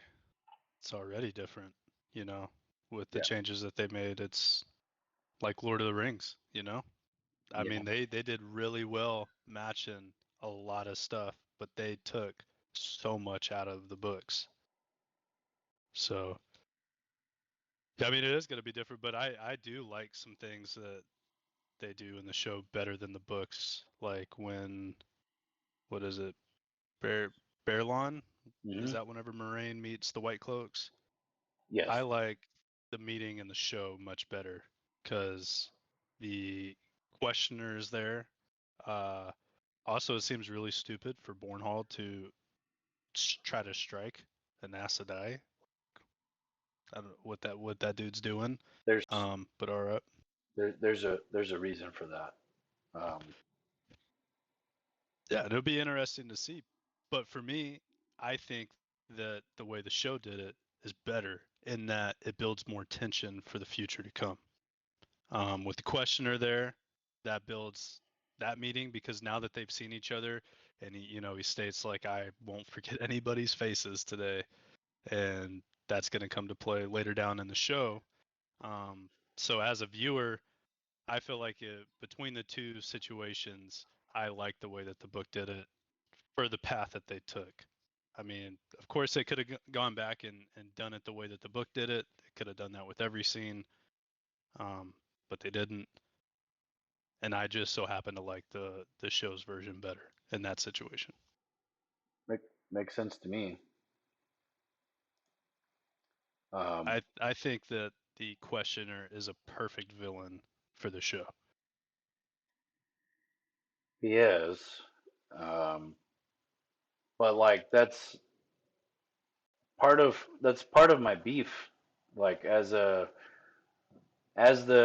reader going into the show, there's like most of the first book is I have no idea what's going on, and neither does anybody else. And that's kind of the way it's supposed to be. Like this is like there is no clear distinction of who the villain is other than the nebulous dark one. And the whole first book is like a race to the finish line of of trying to figure out what they need to do and why they need to do it. And I think once you've gotten to the end of the first book, I think you'll kind of see what I'm talking about. Like there is there's like a hierarchy of evil in this story, and but it's more like a branching tree rather than like one bad guy. And I feel like the show thought they couldn't execute that well, or they didn't have the budget for it, and so they created a couple bad guys and kind of condensed all the stuff that's going on into that. That's what I think. Yeah. Yeah. I mean, maybe so. Maybe so. Just just from a viewer's perspective, I've just got to say I appreciate that better than the book. Or I mean, if I'm watching it on screen, I mean they executed everything that you'd want to see. There's a villain. He's somebody that can challenge Moraine, somewhat. It seems that way because he's already taken down an Aes Sedai uh, to start the episode. So I mean, they've already established that he's able to get his hands on him and all the rings that he has. So they're building him up to be this Slayer of Aes Sedai. And Moraine's kind of hurt in the moment that they meet. She's not at full strength. So what could happen? Um, versus meeting Bornhald, who's not somebody who I think actively seeks to hunt down Aes Sedai. Uh, I just think that this show took it in a direction that fits the situation that we're viewing a little bit better, and I can appreciate that, even though it's different. Right. But we'll see when I get to the end. Yeah, we'll see. I mean, I think, along with like like looking at the characters and trying to decide if they're like quote unquote in character or not. I think one of the other things I want to look at is um, story breaking mechanics. Like if Moraine had killed somebody that wasn't threatening her with the one power, that would break a lot of how the world works. Yeah. And there's Well, she does that in the mm, show. when Season 2 finale. yeah, we talked about that Yeah. and see They're and not actively attacking her, which is well what you just said. If they're not trying to take her life, then well she could she it's going to be a problem, and I'll have to think about it because technically she shouldn't have been able to do that. I don't think unless she genuinely felt like the Shan Chan were a danger to her livelihood, which they weren't. Um, the other thing is, and I thought about this a while back, but she is being technically being attacked when she's channeling at those ships. She's being attacked on land, and Lan is defending her. But technically, her life is in danger, just not by the people on true. those boats. That's true. But to the show, she starts attacking the ships before she gets attacked on the beach, and Mm. she never uses her powers on the attackers on the beach. Well, okay. Well, here's one more thing. She loses her powers earlier in the season, right? Yeah. Yep. And this is a mechanic that isn't discussed for like 8 or 9 books, but when you get cut off from the one power, the oaths are administered with a weave of spirit. So if you're cut off from the one power, you no longer have your oaths So are you saying that technically at the end of season 2 she's free from her from all her oaths. promises, her oath? She can lie. Spicy, She can spicy, lie. spicy, She can make spicy. weapons. She can basically weave at whoever she wants to weave at. They're fitting to tear it up in season 3, I guess. I it's something to think about when we get to Yeah, the end of these 16 episodes. I kind of want to speculate, and that's why I was drawing those visual maps. I don't know if those are of any interest to you at all, but I I think think it's a cool visual. It's really hard to follow unless you sit down from the start and watch what you're doing. Because right. to me, I like, you're zoomed in on something, I'm taking a look, and And I then see a it fraction of disappears. what the whole board is. Yeah, Yeah, and I see a bunch of dots and lines going this way and that way, and I'm like, I don't know what this is. I don't know what the red lines are, the green lines are. I'm sure you broke it all down, but that's the same thing viewers are gonna do. They're gonna hop in here and see that, and they're not gonna be here whenever you break it down. So it's gonna be hard to understand. right. But I think it's a really cool visual. I think it's better than just looking at, you know, The text Microsoft Word. Yeah, better than looking at the text. yeah. But I think the map that you have that you've been shown is really great. Um, just adds a little pop to the screen while you're talking about it. Um, I wish there was a way that you could take that map and put notes on it, a lot like how they did, but notes for yourself. Like my own notes. Yeah, Yeah, it would be neat. I also wish there was one that I could modify for the show. Like, where's my yeah, wheel of timelines for the show? That's what I want to see. Because one of the things they don't really touch on in the show is how much distance there is and how long mhm, it takes to get from point A to point B. yeah.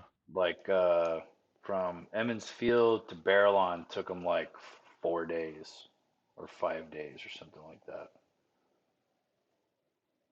Wow. Or Okay. it took them it took them 4 days to get from Emmons Field to Barrelon to Arid Hole. That's what it is. Okay. That's not that long. No, and then it takes like weeks for them to make it across this way because they're Yeah, I like could. the scale involved. Like Matt and Rand Mhm. are floating down the river. They pass the Tower of Genjai. This is that area where you were texting me earlier about like the statues or whatever. It was somewhere around here. Oh, there's White Bridge. Yeah, there's White Bridge, and then they get to. You should be getting close to Four Kings if you haven't gotten there Okay. already. Four Kings is chapter 32. Yeah, no, I'll be there soon. Yeah, Soon. yeah, yeah, yeah. Where did the people of the leaves, The Tinkers. the Teakers, where were they at with that? Let's see. Should tell me. Let's see here. I think I can.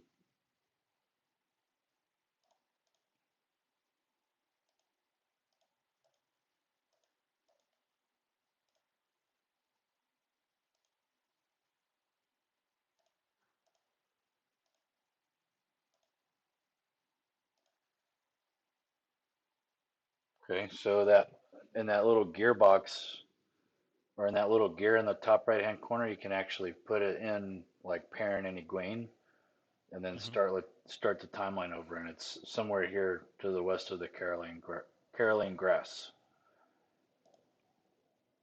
Oh, okay, gotcha. So Wow, so they go way north. they're going the wrong way. They're they're going the wrong way, and then they run into Elias, and Elias like makes fun of them and basically tells Yeah, them you're going the wrong way, bro. And then gotcha. they run into the Tinkers. Let's see, it should be no spoiler.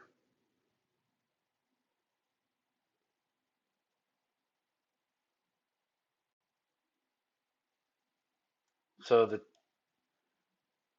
Tinkers are somewhere around here. I think it's Okay, I think it's during this scene in the chapter Wolf Brother, because I think the very next scene is them with the Tinkers. So they're somewhere in this area. gotcha. Okay, This is makes sense. such a cool little tool. Yeah, it is. Sweet. Mm. Well, what other thoughts did you have on this episode here? Um,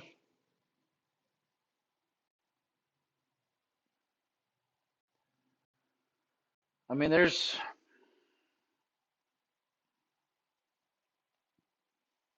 not really that I have thoughts or don't have thoughts. It's more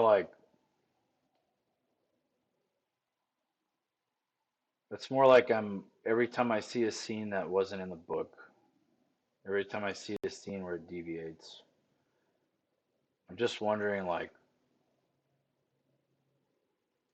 I'm just trying to figure out why. Like I know money is a big motivator. You and I talked about it. I mean the discussion could have gone something like we don't have the budget to make Camelin. Okay, well if they can't go to Camelin, then where do they go? They go to the White Tower. Well, if they go to the White Tower, then they have to meet Logain somewhere. Well, they'll meet Logain before they get to the White Tower. Well, why would Moraine go that way? And then they just kind of like it all. To me, it all started with we can't go to Camelin because we don't have the budget for it. Let's go to the White Tower, and then they kind of work their way backwards back to the start of the show and cut out and rearrange things to suit the budget rather than the story. And it this part right here is where it really starts to turn. And I do find the show enjoyable. I just it's more of like a it's more of like a disappointment than anything else. Yeah, for sure. I mean, the story's great, and everybody who enjoys the book wants to see a one for one. Um, but like many of our conversations, yeah, it's hard to do that, and nobody has ever done it. I think the best one that's ever been done was probably Lord of the Rings, and they hit a lot of stuff, but they left out chapters upon chapters of content. Right, but And my thing is they didn't change that's very true. They didn't That's very change true. basic things about the book. Like they didn't make Sam carry the ring because it was a better show writing decision. No, that's very true. Like They didn't change things. Um, they cut out and condensed. They didn't change it. They yeah, didn't say that, uh, I can't even think of a good example. I mean, it would be like the elf talking about some shit he shouldn't know because they couldn't book the guy who played Gandalf that day or something. yeah. Like they trimmed the fat, not cut corners. I guess is what I was getting at. No, that's very true. And this show did change a lot of things.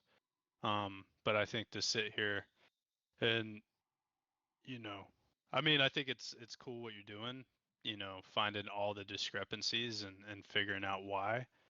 But I mean, I think it's a mix of both. It's a mix of them trimming the fat because you just possibly can't do this one for one unless you had an unlimited budget and actors who are willing to play this character for the rest of their career for the next 15 years, um, or longer, because it's going to take a tremendous amount of time just to get through book one or a book. Uh, so you have complications with that. Then you have things that some show writers just they just don't care the way that book writers do, and that's where the problem is. Where you start deviating. So you're getting a mix of trimming the fat and also changing things that shouldn't be changed. So I agree with you. I think that you know from your perspective, you'd want to see things done accurately and according to the book physics of the world, the laws of the way things work. Um, but it's still somehow at the end of the day still a good show to watch. It is a good show. It is, and that's why going forward, I want to look a little bit more at like the character, like is the character that they're portraying, like would they react similarly to the Yeah. way it's portrayed in the show? Are there any like world breaking mechanics going on? And where most importantly, I think, is at the end of season two, after everything that happens, where do I think it's gonna go? Like where what's next? If they're condensing to try to get all this done within, 4 years or 5 years, that means they're gonna trim out a like a 2/3 of the book.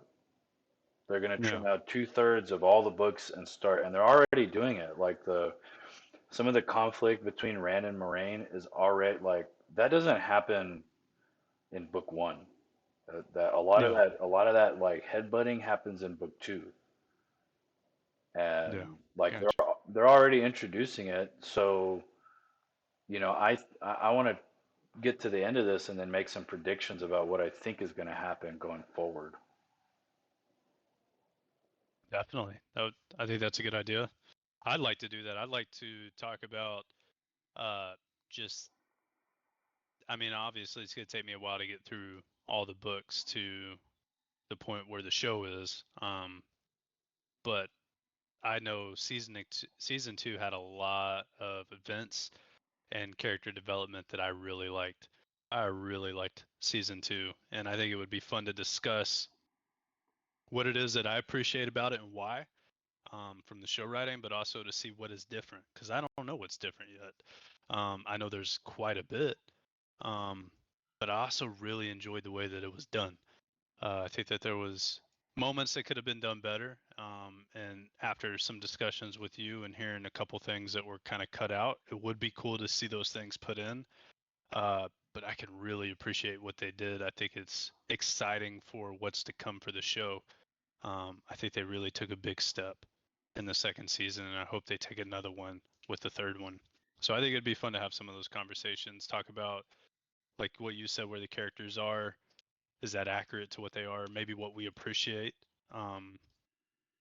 about what they did that's different, and maybe pick it apart too. Yeah, yeah, for sure. I mean, I would like to. I mean, I'm gonna get there. I'm gonna get through these episodes. I may.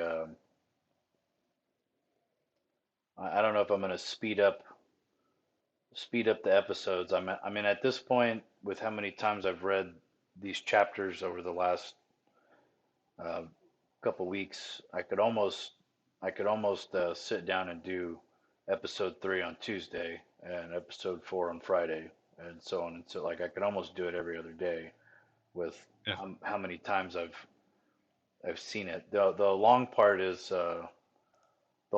getting through the transcript, like getting through the transcript of the show and trying to break it down in a way that like is some like I'm not reading it word for word for the most part, but I am kind of looking at it like almost as if it was like a PowerPoint slide. I'm skimming and then picking out stuff I want to talk about, and I can't do that if I don't get through the transcript. No, for sure. So So, what was your plan for the rest of this episode? um, I know I kind of just hopped in here. I was just gonna riff, to be honest. Mostly, if you hadn't hopped in, I probably would have spent a lot of time complaining. Yeah, I could kind of tell by the stream that's where your attention was today. Um, but I think it's at the same time the show should get a little love. It is a good show. It I is a just want to good clip that every time you say that, and then I want to make a big montage of me and just saying it is a shove it in. good show. Yeah, just every time you throw it a prop, I want to put it together in a reel and just make it like a 15-minute long YouTube show or video. Accurate chat interaction. Accurate. But no, yeah, I just figured I'd hop in here if you had any ideas, any questions you wanted to bounce off of me, chat it up with you. If not, let you continue on your way about breaking down this. Continue. I'm done, man. I'm already. Yeah, I got through the episode. I mean, they got to Shadow Logoth, and then they all split up, and I've got it all. Like I got to the end where Nynaeve, yeah. where Nynaeve puts her knife to Lance's throat is where the episode ends. Hmm. Now I'm gonna go in here and go through the transcript of episode 3 and start looking at the show map and seeing what I can see. You like my little spoiler blockers? Yeah, I do. I appreciate that. Even Uh, though we constantly talk about spoilers every episode, even though we try not to. I It's don't funny how easy. I don't think I've spoiled anything like too bad. Like I've given you some big picture spoilers, but nothing like related to where you're at in the book.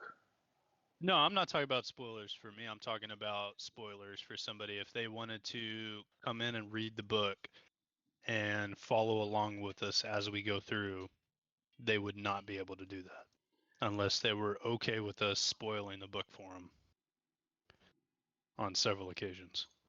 Well, I don't even think I've spoiled that much unless it's related to the show up to the end of season 2. Yeah, pretty much just that.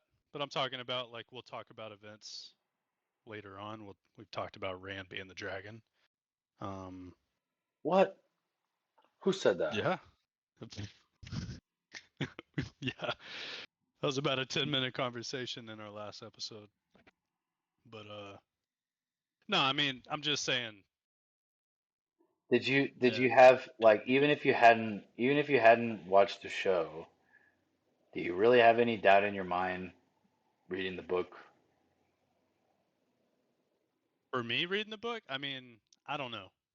I don't know because I didn't get to read the book without knowing.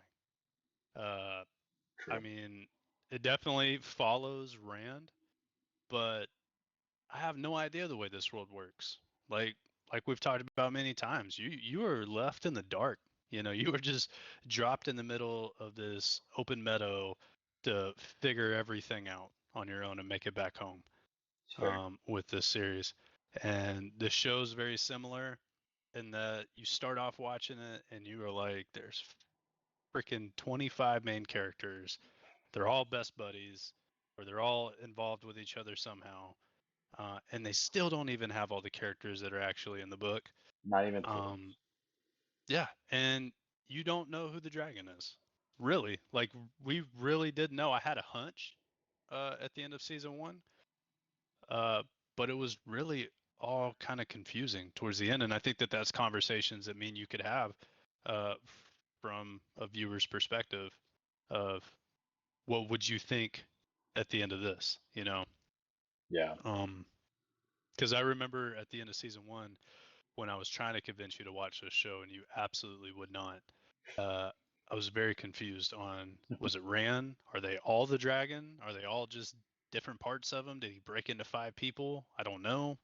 Is it just the guys? Is it Nynaeve because she's a bad bitch? Like they're you know they all make a case at some point in the book that they all have a power and they all potentially could be the important one, except pretty much for Matt. The show makes him the bad egg. But even him, I I mean, mean, he could be actually, the villain turn good. episode four, episode 3 and 4, Rand is convinced that Matt is could be the one. Yeah, that would be because he has the dagger. Yeah. you know, and he's acting funny, you know. Yeah. So yeah, he was doing some sketchy stuff, and that's I'm excited to hop into episode 3. I haven't watched it yet because I'm trying to get to the end of episode 3 in the book. Um, but I think at this point I'm gonna have to stop doing that. I'm just gonna rewatch season 1 at my own pace because it's gonna start mixing up and spreading out and not really follow the book anymore. So it doesn't make too much sense.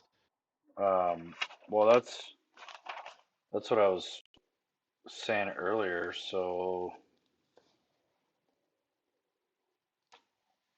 like, if I skip forward,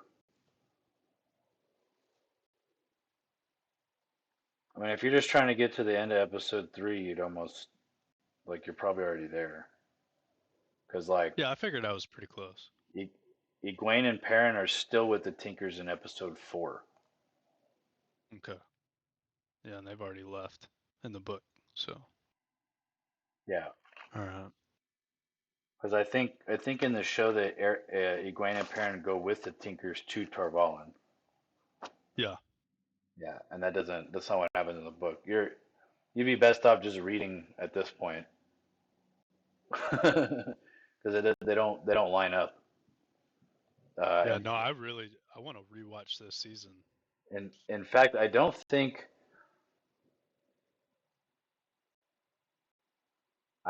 they go to the White Tower at all in book 1. I don't think they go to the White Tower until book 2. Okay. In fact, I'm 100% confident of that.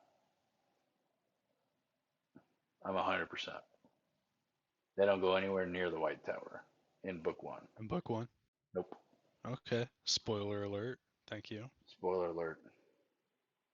Just add that to the roster, coach. You're welcome. Well, it's so you can continue reading without fear of getting too far ahead of the show. No, yeah, I got you. I feel that sorry. Sorry, I had to check something. No, I mean yeah, they're definitely going to split, but I want to rewatch season 1. I enjoy it. And Do I'm it. enjoying it more the second time around because I actually know who everyone is. Uh, and I can go back and look at the little details that I missed the first time around. You know, Right. just like reading the book the first time, you don't know what's important yet. You don't know the little hints that they drop at you or what to look at. So getting to do that a second time around and see these little details, see the way that Moraine treats the 5, treats them individually, um, see the relationships that unfold, especially the spicy stuff. You know, Lan and Nynaeve. You know, which doesn't happen yet. Right now, they just seem like bickering siblings. To be quite honest, that just want to one up each other. So it's cool to see that. You know, now go back and watch that a second time and see what is the show trying to do with that. It's exciting, but it's also nice getting to see the book as well. Right.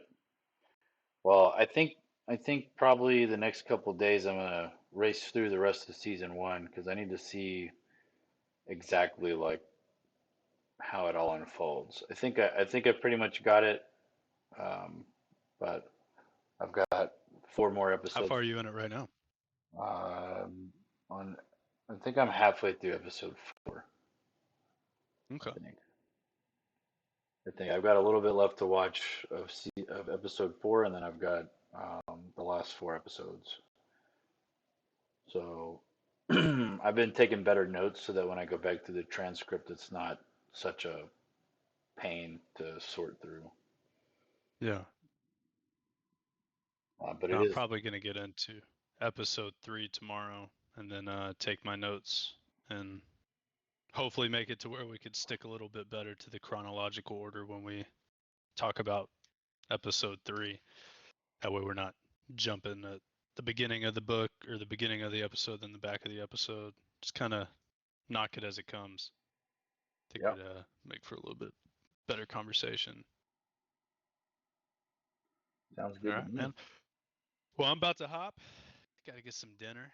Enjoy this Sunday night. Get the fire put out. Man, we got 10 inches of snow up here.